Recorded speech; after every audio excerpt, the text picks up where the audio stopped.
우리 벌써 2019년도가 한 달이 지났고 앞으로 한 달만 지나면은 3월 달이 되기 때문에 이제 겨울은 이제 맥을 못 추릴 때가 곧 남았습니다. 곧 옵니다.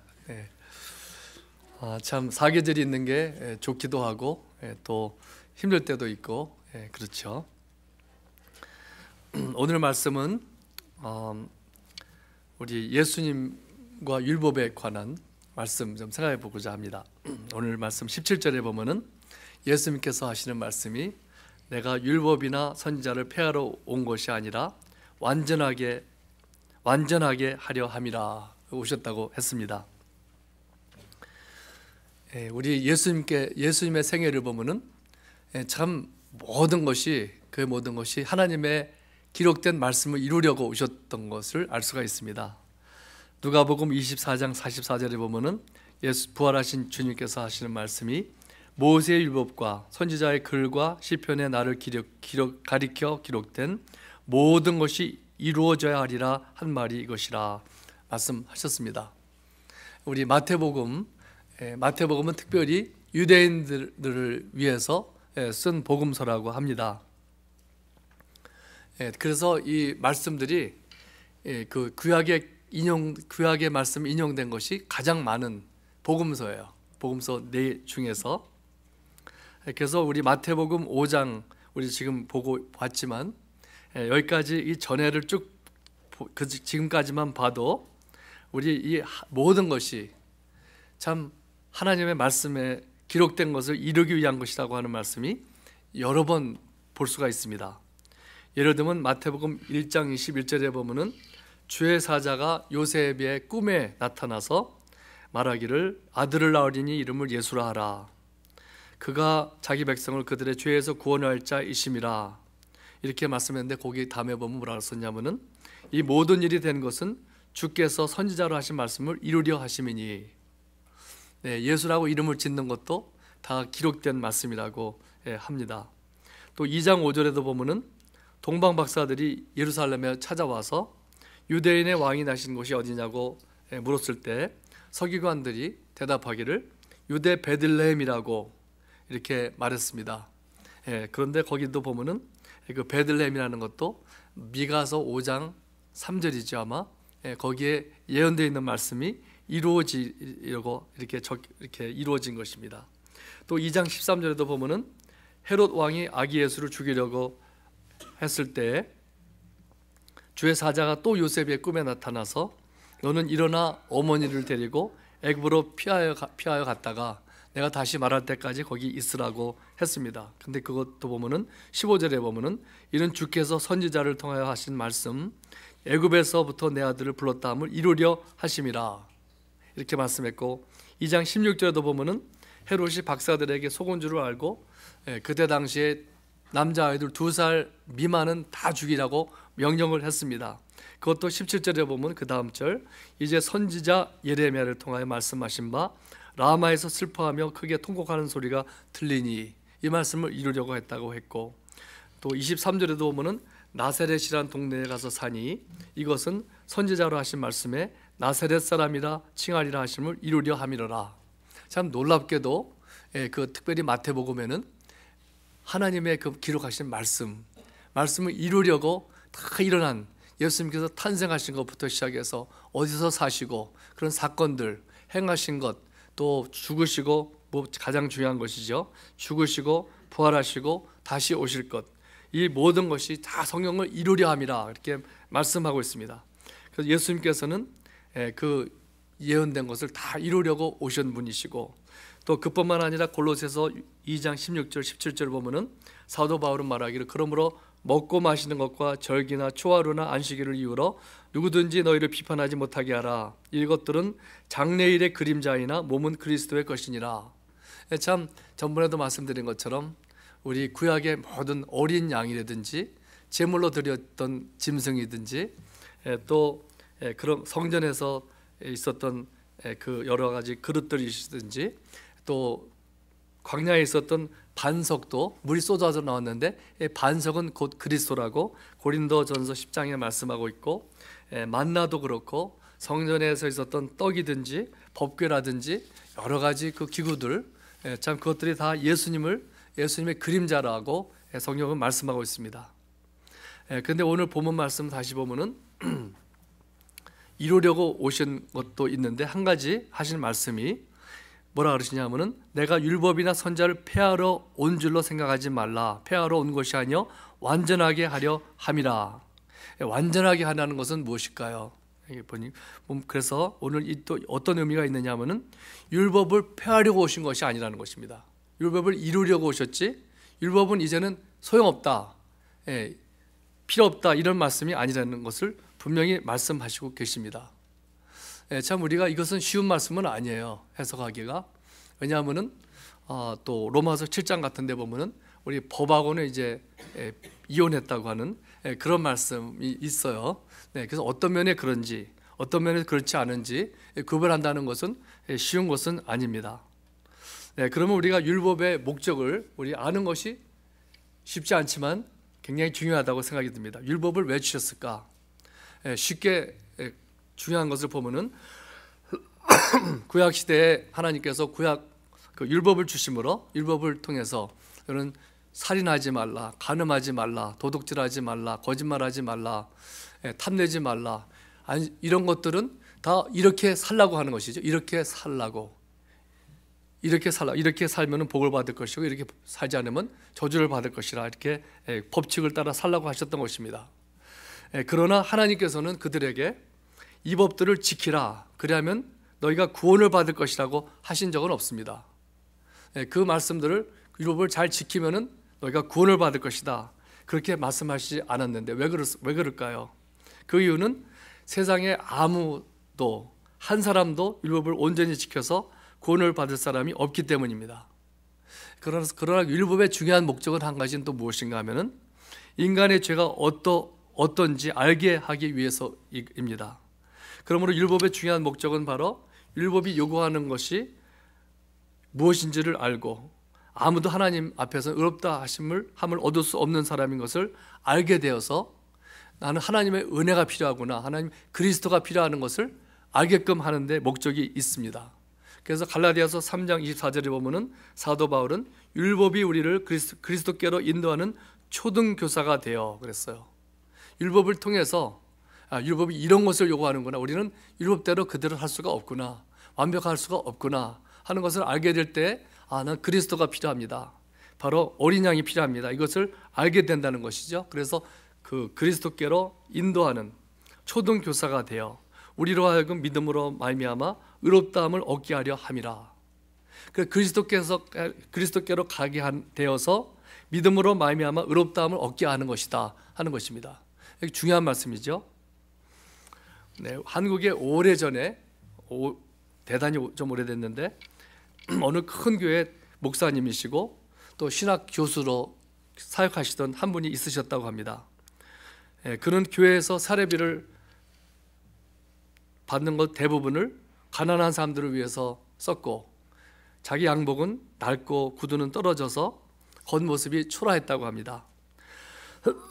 그는 그렇게 남을 위해서 애써서 살았지만 그는 마음의 죄로 인해서 힘들어하면서 혼자 예배당에서 죄를 고백하고 기도했고 더 바르게 살려고 애쓰고 노력했다고 합니다. 토요일이면 전혀 다른 곳에 가지 않고 설교 준비를 위해서 계속해서 하루를 온전히 들였습니다. 그런데 어느 토요일이었습니다. 다음날 설교를 준비하려고 이제 로마서 3장을 읽어가는데 그분이 깜짝 놀랐습니다. 21절에 보니까 이제는 율법 외에 하나님의 의가 나타났으니, 여기서 이제는 율법 외에 하나님의 한 의가 나타났으니 율법과 선지자들에게 증거를 받은 것이라. 여기서 율법 외에 하나님의 한 의가 나타난 내용을 보고서는 놀랐다고 합니다. 그가 하는 말이 율법 외에 의가 있다고? 이게 무슨 말인가? 나는 율법대로 열심히 살아야 의롭게 되는 줄 알고 율법을 지키려고 애를 썼는데 율법 외에 무슨 의가 있는가? 교수로서 그동안 학생들을 많이 가르쳤지만은 율법 외에 의가 있다는 사실이 그의 마음에 처음으로 부딪혀 왔습니다. 참 우리 그런 거 보면은 우리 많은 목회자들도 오래 큰 교회 목사님이라도 그거를 이렇게 그냥 이렇게 지나가는 그런 경우가 있을 수 있다는 것을 또 알게 되죠. 다 아는 것이 아닙니다. 목사라 그래서 이분에게 처음으로 부딪혀 왔다고 합니다. 여기서 율법이라는 것은 여기서는 인간의 노력으로 이런 의미를 가지고 해석한 거예요. 그러니까 사람이 어떻게 율법과 상관없이 의롭게 되나 정말 궁금했다고 합니다. 자신이 아는 의롭게 되는 길은 죄를 짓지 않고 선하게 열심히 잘 살아보고 하는 것이었는데, 그런데 자꾸 죄를 지어서 의롭게 되는 일에 실패했기 때문에 율법 외에 의가 있다는 말씀에 눈이 동그래졌다고 합니다. 그래서 어떤 면에 또 소망이 생기고, 그래서 로마서 3장 21절을 다시 읽어봤습니다. 이제는 율법 외에 하나님의 한 의가 나타났으니, 영어로 보면은 righteousness of God apart from the law 그랬어요. 법에서 떠나서, 법과 상관없이 이 구절의 뒷부분도 이해가 안 됐다고 합니다. 율법이 언제 의를 증거했지? 어느 선지자가 의를 증거했나? 이해가 안 됐다고 합니다. 그래서 이어서 22절을 읽었습니다. 곧 예수 그리스도를 믿음으로 말미암아 모든 믿는 자에게 미치는 하나님의 의인이 차별이 없느니라. 믿음으로 말미암아 모든 믿는 자에게 미치는 하나님의 의인이, 여전히 무슨 얘기인지를 이해할 수가 없었다고 합니다. 그런데 23절을 읽었습니다. 모든 사람이 죄를 범하였음에 하나님의 영광에 이르지 못하더니, 이 말씀이 그 목사님에게는 이해가 확 됐대요. 왜 그러냐면은 자기가 너무 노력을 했는데 온전치 못했기 때문에, 내가 그렇게도 노력을 하고 했지만은 하나님의 영광에 이르지 못하였더니, 자기의 모습이었습니다. 또 24절을 그 다음 절을 읽었습니다. 그리스도 예수 안에 있는 구속으로 말미암아 하나님의 은혜로 값없이 의롭다 하심을 얻은 자 되었느니라. 하나님의 은혜로 값없이 의롭다 하심을 얻은 자 되었느니라. 이것을 보면서 이렇게 마음에 확 들어왔다고 합니다. 그래서 여기에서 그 목사님은 드디어 율법과 상관없이 의로워지는 길을 발견했습니다. 태어나서 처음으로 그 길을 발견하고서는 그 목사님은 벌떡 일어나서 춤을 추고 울기도 하고 기뻐하다가 감사하다가 했다고 합니다. 하나님의 의라는 것이 참 의미 있는 말씀이에요. 하나님의 의라는 말은 내 의가 아니라는 것이죠. 내가 얼마큼 열심히 해서 잘 선하게 살아서 하고는 상관이 없다는 거예요. Apart from the law라는 것은 그런 말이죠. 하나님의 의, 그거는 하나님의 의라는 것은 하나님께서 행하신 의, 하나님께서 이루신 의, 하나님의 의를 우리에게 은혜로 주신다는 것을 그 목사님이 처음으로 이렇게 와닿았다고 하는 것입니다. 바로 예수님께서는 이 땅에서 33년을 사시는 동안에 죄를 한 번도 짓지 않으신 분이십니다. 그런데 그의 의를 예수님께서 우리에게, 여러분에게, 저에게 주신다는 것입니다. 그 사실을 믿음으로 받아들이면 예수님의 의가 내 의가 되는 것입니다. 그러나 많은 사람들은 하나님 앞에 설 때 예수님의 의를 가지고 서는 것이 아니라 내가 행한 내 의를 가지고 서려고 하는 것입니다. 그렇게 되면 그 사람들에게는 어떻게 됩니까? 주여, 내가 주의 이름으로 선지자 노릇을 했습니다. 주의 이름으로 귀신을 쫓아냈습니다. 주의 이름으로 많은 권능을 행했습니다. 그렇게 말하겠죠. 그러나 예수님께서 내가 너희를 도무지 알지 못할 것이라고, 못한다고 말씀하셨습니다. 그들은 예수님의 이름을 내세웠지만 자신이 한 일을 나타냈습니다. 내가 이렇게 하고 저렇게 했고, 예수님의 이름으로 했다고 했지만 자기의 의를 내세운 것이죠. 그러나 갈라디아서 3장 10절에 보면은 무릇 율법 행위에 속한 자들은 저주 아래에 있나니 기록된 바 누구든지 율법책에 기록된 대로 모든 일을 항상 행하지 아니하는 자는 저주 아래에 있는 자라 하였습니다.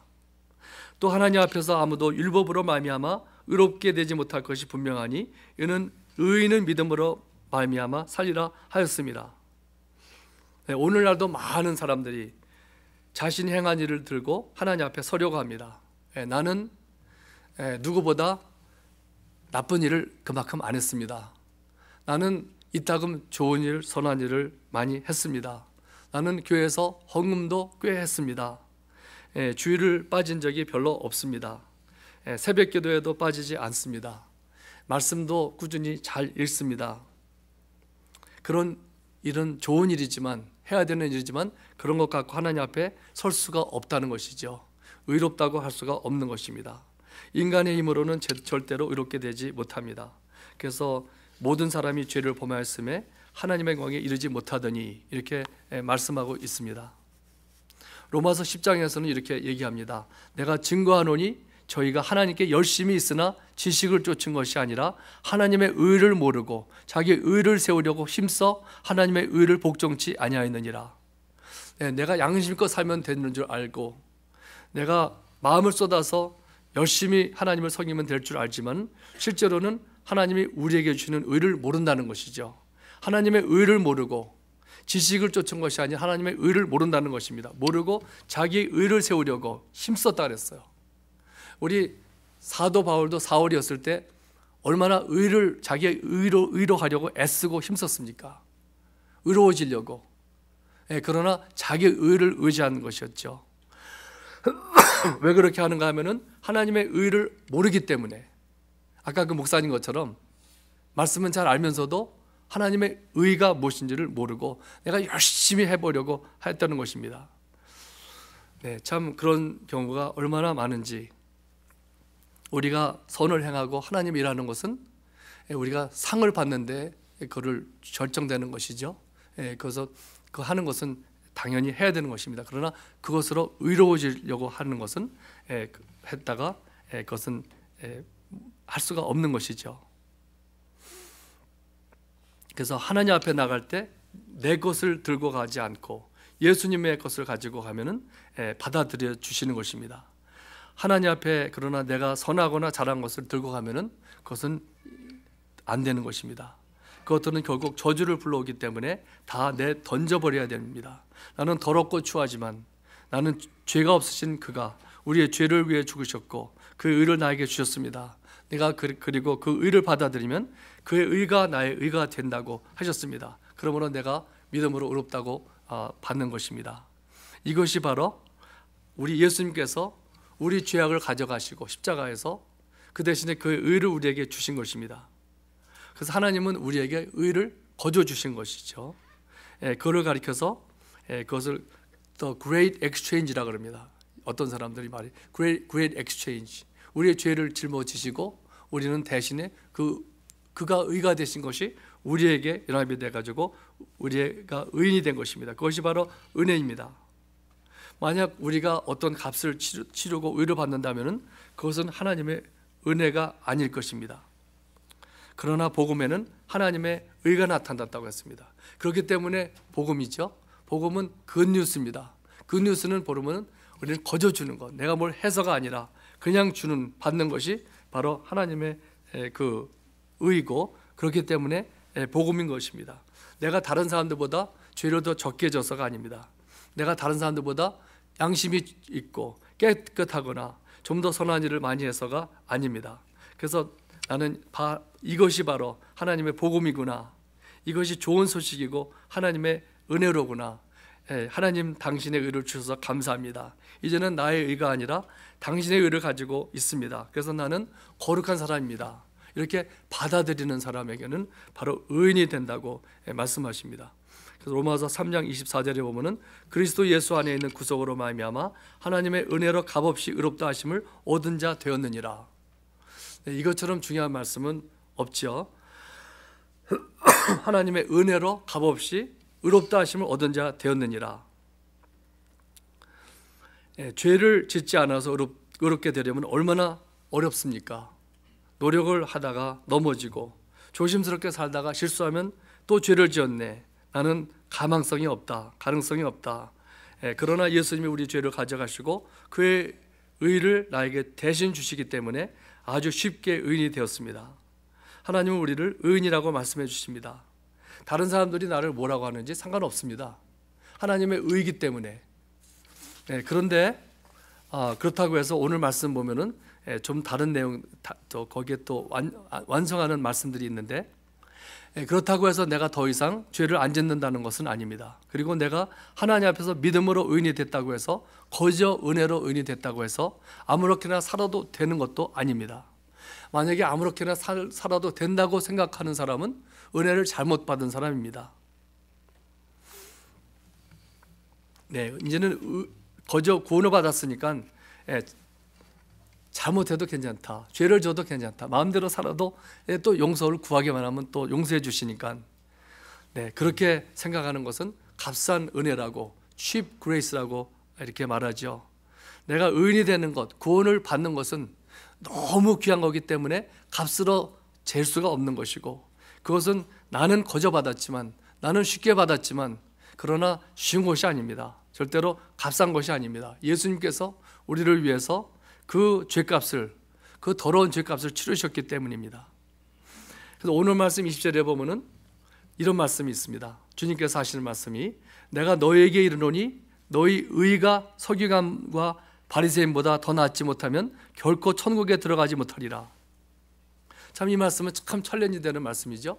우리가 거저 받았지만 우리의 의가 이들보다도, 서기관과 바리새인들의 의보다 더 낫지 못하면 천국에 들어갈 수가 없다고, 어떻게 보면 완전히 반대되는 말씀인 것처럼 보이죠. 우리가 먼저 서기관들과 바리새인들은 어떤 사람이었나요? 서기관들은 일생 동안 성령을 연구하는 사람들이고 성령을 외우는 사람들입니다. 바리새인들은 구별된 사람이라고 하는 사람이었고, 그들을 얼마나 열심히 했는지 모릅니다. 율법을 해석하고 엄격한 규칙을 만들어서 철저히 지키는 사람들이었습니다. 그렇다면 우리의 의가 어떻게 그들의 의보다 날 수가 있을까요? 이것도 불가능해 보이지 않아요? 우리가 그들의 의보다 더 나으려면은 그들의 약점을 알아야 되겠죠. 그들이 어느 점에서 약한지 알아야지만 우리가 될 것 같다 생각이 듭니다. 그들의 약점은 여기 우리 주의 말씀에 많이 나옵니다. 사실은요. 간단히, 이제 시간이 많지 않기 때문에 간단히 말씀드리면, 바리새인과 서기관들의 약점은 뭐냐면은, 그들은 속에는 어떻게 일어나는지 별로 관심이 없고 겉으로만 하는데 관심이 많아요. 그들의 율법을 갖다가 어떻게, 율법이 나쁜 건 아니잖아요. 근데 율법을 자기네 원하는 대로 해석을 해요. 여러 번 말씀드렸지만, 해석을 해서 안식일 날도 얼마큼까지 걸어가면 되는데 그 이상 걸으면 안 된다, 자기네 생각대로, 판단대로 다 해석을 해버린 거예요, 규칙을. 그래서 겉으로만 그걸 잘 지킬 수 있습니다. 그래서 그들은 속에 있는 관심이 없고 외적인 것에만 관심이 많습니다. 그래서 오늘 말씀 20절에 끝났죠. 근데 21절에부터 보면은 무슨 말씀이 나오냐면, 예를 들면 21절에 보면, 너희는 살인하지 말라는 말을 들었지만 나는 너에게 이르노니 형제에게 노하는 자마다 심판을 받게 되리라. 이것을 크게 보면은 이렇습니다. 그들은 살인만 안 하면 된다는 거예요. 그러나 마음속에 미워하는 건 문제가 없어요. 마음에 굉장히 미워해도 그거는 법을 어기는 게 아니에요. 또 27절에 보면은 예수님께서 하시는 말씀이, 너희들은 또 간음하지 말라 하는 말을 들었으나 나는 너에게 이르노니 음욕을 품고 여자를 보는 자마다 마음에 이미 간음하였느니라. 여자를 보고 여자에게 간음만 안 하면 되는 것입니다. 음욕을, 음란한 마음을 품어도 상관없어요. 바리새인들은, 그렇죠? 그거를 죄에 졌다고 하지 않습니다. 좋은 세상이죠. 우리 또 43절에 보면은, 내 이웃을 사랑하고 내 원수를 미워하라 하였다는 말을 들었으나 나는 너에게 이르노니 너희 원수를 사랑하며 너희를 박해하는 자를 위하여 기도하라. 이게 또 비슷한 말씀입니다만은, 그 바리새인들은 이웃을 사랑하라 그랬고 내 원수를 미워해도 된다 그랬습니다. 그리고 예수님께서는 그보다 더 미워해도 되는 것이 어디 있습니까? 그래서 그들은 죽이지만 말라 그랬지만 예수님께서는 그들을 위해서 사랑할 뿐만 아니라 그들을 위해서 축복하고 그들을 위해서 기도하라. 이게 전체가 무엇을 말하고 있는가 하면은, 바로 예수님께서는 바리새인들은 겉으로만, 우리 사회법도 그렇죠. 누가 누구를 미워한다 그래가지고 잡아가는 경우는 없어요, 그렇죠? 누가 누구를 음욕을 품는다 그래가지고 너 마음 알아, 잡아간 사람 있습니까? 안 잡아가죠. 그 바리새인들이 그랬습니다. 또 그 다음에 쭉 보면 6장부터 보면은 그냥 조금만 겉으로만 보면은 사람들에게 그들이 어떤 것을 문제가 있습니까? 어떤 것들이 거기 보면은 6장에 보면 계속 나오는 말씀이 뭐냐면은 사람에게 보이려고, 그런 말씀들이 계속 나와요. 그 왜 그런가 하면 바리새인들이 많이 그랬기 때문에.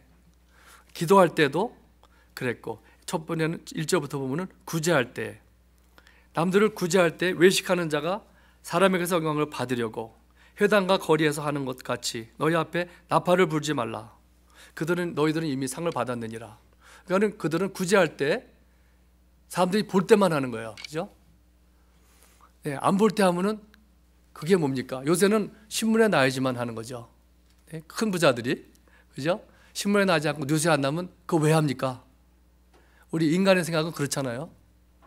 또 기도하는 것도 그래요. 여기 너희는 기도할 때 외식하는 자와 같이 하지 말고 그들은 사람에게 보이려고 회당과 큰 어귀에 서서 기도하기를 좋아하느니라.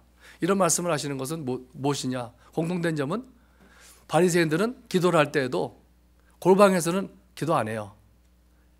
조금씩 하겠지만 조금 하고 밖에 나가서 사람들이 볼 때만. 왜 골방에서 기도합니까? 손해보는데, 남들이 봐주지 않는데. 성경 말씀을 읽을 때에도 사람들이 볼 때 읽고 그렇겠죠? 그런 말씀 안 나오지만 우리도 성경 말씀 읽는 게 좋지만 점수 받을 때만 읽으면 똑같은 거 아니에요? 그래서 우리 학교 다니던 학생들은 그런 습관이 이렇게 가질 수가 있어요. 저도 성경을 읽는 것을, 신학교에 가면은 성경 읽는 게 점수가 나오잖아요. 그래서 성경을 읽는데 점수 안 나오면 이거 내가 왜 읽지? 이런 생각이 들 때가 있었어요. 그러니까 점수를 위해서. 그런 것과 마찬가지로 이 바리새인들과 이 서기관들의 큰 약점은 크게 말하면은 보이려고 하는 것입니다. 사람들에게 어떻게 보이는가. 그래서 마태복음 23장에 보면은 바리새인들에게 책망을 크게 하시는 말씀들이 전체가 그 23장인데 거기서 그들에게 뭐라 그렇게 말씀하시냐면 너희들은 회칠한 무덤 같다 그랬어요. 회칠한 무덤은 무엇이냐? 무덤인데 밖으로는 단장을 잘 해서 하얗고 깨끗하게, 그러나 속에는 뭐가 있습니까? 죽은 송장이, 썩은 뼈가 있고, 그랬던 것입니다. 그러나 하나님은 우리의 중심을 보시잖아요. 예수님께서는 우리의 온 전체가 하나님을 사랑하고 정말 사람을 사랑하고 이런 것을 원하시지 겉으로만 하는 것을 원하시지 않았습니다. 그래서 우리가 겉으로 볼 때는 바리새인과 서기관들의 의를 넘어가는 것이 불가능해 보일 수가 있습니다. 그러나 예수님께서 하시는 말씀, 우리가 겉으로만 아니라 우리 중심이 하나님 보기에 의로워야 된다는 것이죠. 어떤 사람은 말하기를 내가 어떤 사람인지 정말 알려면은 내가 혼자 있을 때 내 마음에 무엇을 생각하는지, 내가 무엇을 하는지, 내가 무엇을 추구하는지 보면 알 수 있다 그랬습니다. 그렇죠. 왜냐하면 우리가 사람들 앞에 있을 때는 잘 보이려고 우리가 하는 게 있잖아요. 그러나 집에 가보면은 우리가 교회에는 제일 좋은 옷을 입는 게 좋죠. 그래서 좋아 보이고 깨끗해 보이지만 집에 가면은 이제 그 사람을 알 수가 있습니다. 그래서 이따가 이렇게 팍 두들겨고 들어가는 그런 것이 필요하죠. 우리 옛날에는 그렇게 옛날도 아닌데요. 제가 전도사로 일할 때 애나임 교회에 있을 때 저도 주중에 시간이 좀 많아서 이제 전도사님들 신방 가실 때 같이 쫓아가요. 근데 그때는 지금하고 많이 달라가지고 전화 예약도 안 하고 그냥 가요. 그래서 그냥 가서 이제 문 두드리고 그냥 들어가는 거예요. 그때는 벌써 한 40년 됐는데 40년 사이에 많이 바뀌었어요. 그때도 모두가 다 그런 것은 아니었습니다만. 그래서 우리 주님께서 나의 더럽고 추한 죄값을 위해 죽으셨다고 해서 아무렇게나 살아도 되는 것은 아닙니다. 그의 의를 나에게 주셔서 내가 거저 의롭다함을 받았다고 해서 아무렇게나 살아도 되지 않습니다. 또 죄를 지어도 또 용서해 주실 텐데 이렇게 아무렇게나 살아도 된다고 생각하는 것은 바로 은혜를 모르는 사람의 삶인 것입니다. 그래서 주님이 오늘 주시는 말씀은 우리가 정말 하나님의 은혜를 받은 증거는 바로 의로운 삶을 사는 것이고 서기관들과 바리새인들의 의보다 나아야 한다는 것입니다. 에베소서 5장 5절에 보면 사도 바울은 또 이렇게 말합니다. 너희도 정녕 이것을 알거니와 음행하는 자나 더러운 자나 탐하는 자 곧 우상 숭배자는 다 그리스도와 하나님의 나라에서 기업을 얻지 못하리니. 우리 하나님의 은혜를 아는 사람은, 은혜를 받은 사람은 서기관이나 바리새인보다 더 의롭게 사는 사람이어야 합니다. 우리가 의로워지려고 그런 것을 행하는 것이 아니라 정말 하나님의 은혜를 받은 사람은 사실 변하게 되어 있습니다. 은혜에 감사하고 그래서 하나님을 더 사랑하게 되는 것입니다. 예수님의 의를 받아들인 사람은 고마워하는 사람이고 그때부터 새로운 피조물이 된 사람입니다. 더 이상 나 자신을 위해 사는 사람이 아니고 마음이 가난한 사람이고 마음이 온유하게 되고 긍휼히 여기는 사람이 되고 의에 줄이고 목마른 사람이 되고 화평을 만드는 사람이 되는 것입니다. 또 하나님을 사랑하는 것이고 우리 중심으로 우리의 삶으로 하나님을 사랑하고 기쁘시게 해야 되는 것이 그의 삶의 목적이 되는 사람입니다. 다 같이 기도하겠습니다. 하나님 감사합니다. 하나님의 한 의를 우리에게 주셨다고 했습니다. 그것은 우리의 의가 아니라 나의 노력으로 된 것이 아니라 하나님께서 행하신 것, 예수 그리스도를 이 땅에 보내주셔서 우리 대신 죄값을 치르시고 주님 선을 이루신, 율법을 이루신 그 의가 내가 그대로 받아들일 때 그것이 내 의가 된다고 말씀하심을 우리의 마음속에 깊이 새길 수 있는 이 시간 되게 해주시고, 그래서 감사하는 마음으로 우리가 주님을 사랑하며 살아나가는 저희가 되게 해주시옵소서. 그래서 우리의 삶이 서기관과 바리새인보다 더 나은 중심에서부터 주님 참으로 밖으로 온 삶이 주님께 드려진 삶이 될 수 있는 저희가 되게 해 주시옵소서. 감사하며 예수님의 이름으로 기도드립니다. 아멘.